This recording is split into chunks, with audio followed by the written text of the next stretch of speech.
যখন আমি আমার নানার বাড়ি গিয়েছিলাম তখন মামি আমাকে তার খেতে নিয়ে গেলেন। সেখানে পৌঁছে আমি ভুলেই গিয়েছিলাম যে তিনি আমার মামি।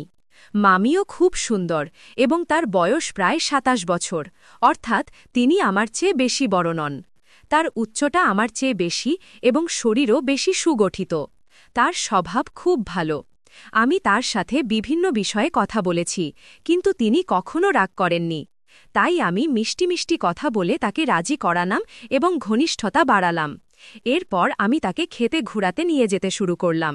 এই বছর আমি ১২তম শ্রেণী পাশ করেছি এবং একটি প্রাইভেট কলেজে বিয়ের ফর্ম পূরণ করেছি, তাই কলেজে যাওয়ার প্রয়োজন হয়নি। আমি নানিকে তার বাড়িতে রেখে আসছিলাম কারণ তিনি একা এসেছিলেন। নানি বলেছিলেন যে তিনি একা চলে যাবেন, কিন্তু মা আমাকে একা যেতে দেননি এবং আমার সাথে পাঠিয়েছিলেন। আমি এবং নানি সন্ধ্যায় বাড়ি পৌঁছালাম এবং বাড়িতে শুধু মামি ছিলেন। আমি বাড়িতে প্রবেশ করলাম এবং মামি নানির পা ছুঁয়ে প্রণাম করলেন। মামি তখন খোলা চুল এবং হালকা শাড়িতে খুব আকর্ষণীয় দেখাচ্ছিলেন।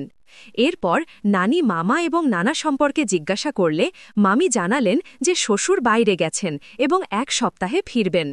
তারপর মামি আমাদের জন্য চা বানালেন। ঠিক তখনই নানাও চলে এলেন। নানার আসার পর মামি মাথায় ওড়না টেনে নিলেন। আমি কিছুক্ষণ নানার সাথে বসে কথা বললাম। তিনি মা বাবা এবং ক্ষেতের বিষয়ে জিজ্ঞাসা করলেন। সন্ধ্যা হলে মামি খাবার বানানোর প্রস্তুতি নিতে লাগলেন। নানা পাতে খেলতে বাইরে চলে গেলেন এবং নানি আঙিনায় প্রতিবেশীর সাথে কথা বলছিলেন।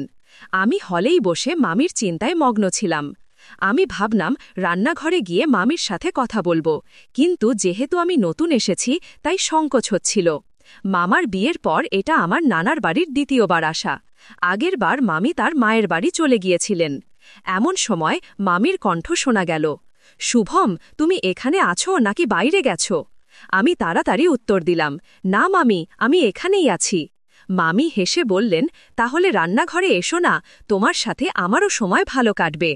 মামি এতটা বলতেই আমি তাড়াতাড়ি রান্নাঘরে চলে গেলাম। মামি চুল বেঁধে সবজি কাটছিলেন। আমি পৌঁছে দেখলাম মামি হালকা ঘামে ভেজা মুখ মুছছেন।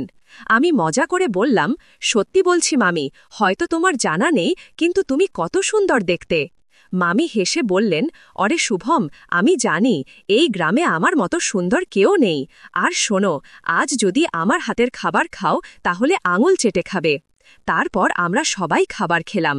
রাতে আমি আমার ঘরে গিয়ে ঘুমিয়ে পড়লাম। সকালে আমি সবচেয়ে দেরিতে উঠলাম। নানা খেতে চলে গিয়েছিলেন, নানি যেমন প্রতিদিন প্রতিবেশীর বাড়ি চলে গিয়েছিলেন, আর মামি বাড়িতে ঝাড়ু দিচ্ছিলেন। মামি আমাকে উঠতেই বললেন, শুভম, তুমি অনেক ঘুমাও, দ্রুত মুখ ধুয়ে নাও, আমি তোমার জন্য চা নিয়ে আসছি। আমি মুখ ধুয়ে এসে দেখলাম মামি চা এবং নাস্তা নিয়ে এসেছেন। আমি মামিকে বললাম, কি দরকার ছিল, আমি নিজেই নিয়ে নিতাম।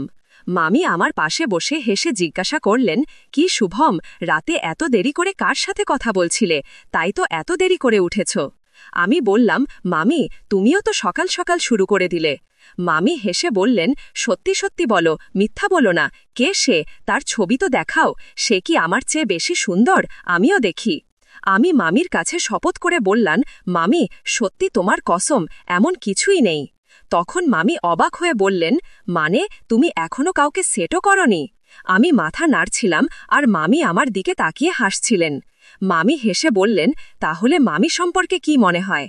মামির মুখ থেকে এমন কথা শুনে আমার নিঃশ্বাস বন্ধ হয়ে গেল, কিন্তু পর মুহূর্তেই তিনি জোরে জোরে হেসে উঠলেন এবং বললেন, শুভম, তুমি খুব ভালো লাগছ, আমি তো শুধু মজা করছিলাম। তারপর তিনি চায়ের কাপ নিয়ে তার কাজে ব্যস্ত হয়ে পড়লেন।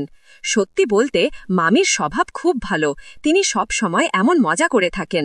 তাই আমিও ঠিক করলাম যে যেহেতু এত ভালো মামি পেয়েছি তাহলে আমিও কিছু মজা করব। খাবার খাওয়ার পর আমি মামির ঘরে গেলাম। মামি তখনই তার চুল ধুয়েছিলেন এবং শুকানোর চেষ্টা করছিলেন। আমি ঘরে ঢুকতেই মামি বললেন, অরে শুভম, ভালোই হলো তুমি এলে, আমি তোমাকে ডাকতে যাচ্ছিলাম। সকাল থেকে আমার পিঠে খুব ব্যথা করছে, তুমি কি একটু বাম দিয়ে মালিশ করে দেবে? আমি তাড়াতাড়ি বললাম, অরে মামি, এ কথা সকালেই বলা উচিত ছিল, আমি আগেই বাম দিয়ে দিতাম, তোমাকে অকারণে ব্যথা সহ্য করতে হলো না। তারপর আমি মামির পিঠে বাম দিয়ে মালিশ করা শুরু করলাম। মামি বললেন, এখন একটু সকাল থেকে বেশ আরাম লাগছে, ব্যথার কারণে আগে আমার অবস্থা খুব খারাপ ছিল। এরপর ৩-৪ দিন এমনই আনন্দে কেটে গেল এবং আমি মায়ের সাথে বেশি সময় কাটাতে শুরু করলাম। মামি এখন আমার কাছে একটি কিউট বন্ধুর মতো লাগতে শুরু করেছে। আমি বাড়িতে ফোন করে জানালাম যে আমি কয়েকদিন এখানেই থাকব। আসলে আমি মাত্র একদিনের জন্য এসেছিলাম, কিন্তু মামির সাথে সময় কাটানোর জন্য থাকার সিদ্ধান্ত নিলাম। এক সন্ধ্যায় সময় কাটানোর জন্য আমরা লুডো খেলছিলাম। মামি জিততে চলেছিল। তখন মামি হেসে বলল, শুভম, তুমি এখনও এই খেলায় কাঁচা। তোমার মামাও আজ পর্যন্ত আমাকে হারাতে পারেনি। আমি তাড়াতাড়ি উত্তর দিলাম, আরে খেলা এখনও শেষ হয়নি, তুমি এখনও হারতে পারো। মামি হেসে বলল, রোহান, তুমি যতই চেষ্টা করো না কেন, আমি হারতে যাচ্ছি না। আমি তাকে চ্যালেঞ্জ দিলাম, যদি তুমি হারো তাহলে আমি যা বলবো তোমাকে করতে হবে। মামি হেসে বলল, ঠিক আছে, বলো তোমার শর্ত কি। আমি মামিকে বললাম, একবার ভেবে নাও, পরে পিছিয়ে যেও না। মামি হেসে বলল, প্রথমে হারিয়ে দেখাও তো। হঠাৎ ৩ বার আমার নম্বর আসলো এবং আমি গেম উল্টে দিলাম। আমার মনে হলো যেন আমি কোনো বড় যুদ্ধ জিতেছি। মামির মুখ হারার পর হতাশ হয়ে গেল। মামি বলল, শুভম, তুমি চিটিং করেছ। আমি হেসে বললাম, না মামি, এখন কোনো অজুহাত চলবে না।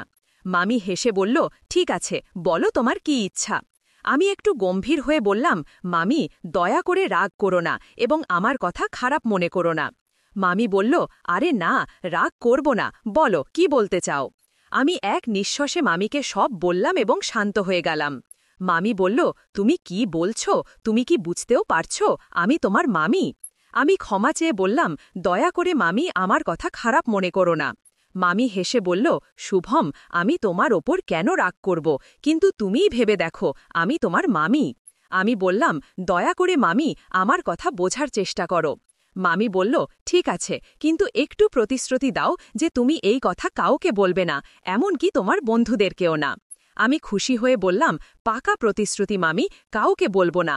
এমনই কথা চলছিল যে হঠাৎ নানি ডাক দিলেন, মনিকা, চা বানিয়ে দাও। ঘণ্টা বেজে গেছে, মামি চা বানানোর জন্য রান্নাঘরে চলে গেলেন। কিছুক্ষণ পর আমিও রান্নাঘরে গিয়ে দাঁড়ালাম। এখন আমার পক্ষে এক মুহূর্তও দাঁড়িয়ে থাকা কঠিন মনে হচ্ছিল। আমি যেন মামির আগে পিছে ঘুরতে শুরু করলাম। মামি হেসে বললেন, শুভম, প্লিজ এত করো না, একটু সংযম রাখো। বাড়িতে সবসময় আম্মা থাকেন, আর এখন তো রাতে তিনি আমাদের পাশের ঘরেই ঘুমান, তাই আমি একটু চিন্তিত হচ্ছিলাম। পরের দিন মামি বললেন, এখন এমন করি শুভম, আমরা মাঠে যাই, সেখানে কেউ থাকবে না। আমি হেসে বললাম, মামি, পরে আপনি ক্লান্ত হয়ে পড়বেন আর তখন দাঁড়াতেও পারবেন না। মামি অবাক হয়ে জিজ্ঞাসা করলেন, কি? আমি বললাম, আপনি মাটিতে থাকবেন, সেখানে তো কাদা আর কাঠ থাকবে। মামি হেসে বললেন, শুভম, তোমার কথাই আলাদা। সেখানে আমাদের একটি ঝুপড়ি আছে। ঠিক আছে, আগে চা খেয়ে নি। মামি বললেন, এত তাড়াহুড়ো করো না, এখনো দিন পুরোপুরি শেষ হয়নি, একটু অপেক্ষা করি। আমরা কথা বলছিলাম, এমন সময় আম্মা ডাক দিলেন, তোমাদের কথা শেষ হলে চা নিয়ে আসো। তখন আমরা চা নিয়ে আম্মার কাছে গেলাম। আমি শুধু ভাবছিলাম কখন সন্ধ্যা হবে আর আমরা কখন মাঠে যাব। সূর্য ডুবতে শুরু করলে মামি নানির কাছে গিয়ে বললেন, আজ আমি আর রোহান মাঠে যাচ্ছি, তাড়াতাড়ি ফিরে আসব। নানি অনুমতি দিয়ে বললেন, ঠিক আছে, কিন্তু তাড়াতাড়ি ফিরে আসবে। এরপর মামি তার বেডরুমে গেলেন, একটি তেলের বোতল আর সেফটি নিলেন। আমি হেসে বললাম, মামি, তোমার তো অনেক অভিজ্ঞতা আছে। মামি মুচকি হেসে বললেন, রোহান, আজকাল তোমার অনেক কথা বলার অভ্যাস হয়ে গেছে, বেশি নাটক করো না। আমি মজা করে বললাম, মামি, তোমার মজা কখনোই শেষ হয় না। প্রায় ১৫-২০ মিনিট কাঁচা রাস্তা হেঁটে আমরা শেষ পর্যন্ত মাঠে পৌঁছালাম। মাঠে পৌঁছে মামি ঝুপড়ির দরজা খুললেন, ভিতরে গিয়ে বাল্ব জ্বালালেন। সেখানে একটি চারপাই আর কিছু ওষুধ ও সার রাখা ছিল। মামি বললেন, রোহান, এসব ছেড়ে দাও, এখন আমাকে তোমার সবচেয়ে ভালো বন্ধু মনে করো। এরপর মামি কিছুক্ষণ আমার সাথে কথা বললেন, তিনি অবিরাম হাসছিলেন। প্রায় আধা ঘন্টা পর আমরা দরজা বন্ধ করলাম, হাত পা ধুয়ে বাড়ির দিকে রওনা হলাম। পথে মামি মুচকি হাসছিলেন, কিন্তু আমি একটু বিব্রত বোধ করছিলাম। মামি হেসে জিজ্ঞাসা করলেন, এখন কেমন লাগছে রোহান? আমি উত্তর দিলাম, মামি, খুব ভালো লাগছে না। মামি বললেন, খালি মনে হতে পারে, কিন্তু চিন্তা করো না, সন্ধ্যার মধ্যে নরমাল হয়ে যাবে। তারপর আমরা বাড়ি পৌঁছে খাবার খেলাম এবং আমি ঘুমিয়ে পড়লাম। পরের সকালে মামি চা নিয়ে এলেন। আমি তাকে ধন্যবাদ জানালাম। মামি হেসে বললেন, কালকের ধন্যবাদ আজ দিচ্ছ? আমি মামিকে বললাম, মামি, সম্ভবত কিছু ভুল হয়েছে। এমন করা উচিত ছিল না, কারণ আপনি আমার মামি। মামি হেসে বললেন, এখন তোমার ভুল লাগছে, কিন্তু এটা মনে রেখো, চিন্তা করো না। বন্ধুরা, এই গল্প বলার উদ্দেশ্য কারও মন খারাপ করা বা কোনো অনৈতিক কার্যকলাপকে উৎসাহিত করা নয়, শুধু আপনাদের সচেতন ও সতর্ক করা। যদি আমার গল্পটি আপনার ভালো লেগে থাকে তবে ভিডিওটি লাইক করুন, চ্যানেল সাবস্ক্রাইব করুন। ধন্যবাদ।